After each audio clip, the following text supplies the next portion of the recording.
Pemalas, terbelakang, tak sanggup mengelola negerinya sendiri. Itulah cap keji yang ditancapkan pada bangsa Nusantara, sebuah narasi pahit yang disuarakan penjajah. Tapi, benarkah begitu?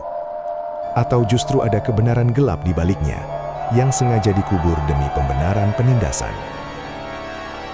Jauh di balik tuduhan pemalas itu, tersimpan rahasia gelap.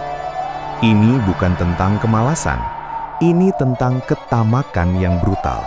Sistem yang sengaja dirancang untuk menghisap habis, menghancurkan jiwa. Ini tentang penjajahan itu sendiri yang menelanjangi martabat bangsa. VOC, Company. Mereka datang bukan untuk berdagang, tapi menguasai. Janji manis sirna diganti monopoli kejam. Rakyat dipaksa menanam komoditas ekspor, bukan untuk makan, tapi untuk pundi-pundi Eropa. Rempah-rempah yang harum kini berbau darah dan keringat yang tak bertepi. Tahukah Anda seberapa brutal eksploitasi ini merubah wajah Nusantara? Kultur stelsel, tanam paksa. Ini lebih dari sekadar kerja.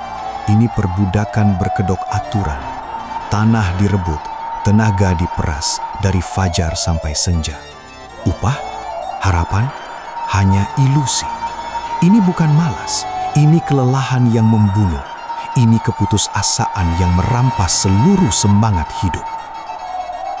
Desa-desa mati, kelaparan merajalela. Wabah penyakit menjengkram. Rakyat kehilangan segalanya. Tanah, waktu, bahkan tubuh mereka sendiri. Ketika mereka menyerah, ketika mereka menarik diri, penjajah menyebutnya malas. Padahal itu adalah jeritan trauma kolektif, respons terakhir terhadap sistem yang ingin memusnahkan mereka.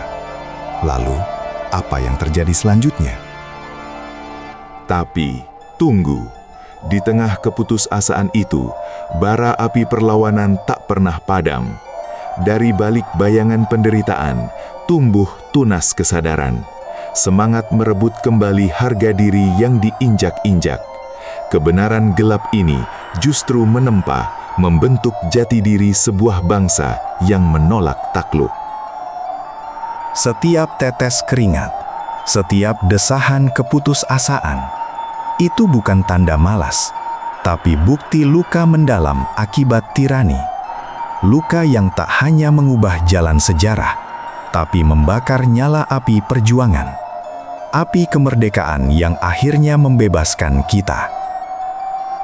Jadi, jika ada yang masih menyebut nenek moyang kita malas, tanyakan pada mereka, apakah kerja paksa, kelaparan, dan penindasan brutal itu sebuah kemalasan? Atau justru bukti kekuatan, ketahanan, dan semangat abadi sebuah bangsa yang menolak dilumpuhkan? Kebenaran ini harus kita ingat selamanya. Menurutmu ini kebetulan sejarah atau pola yang sengaja disembunyikan?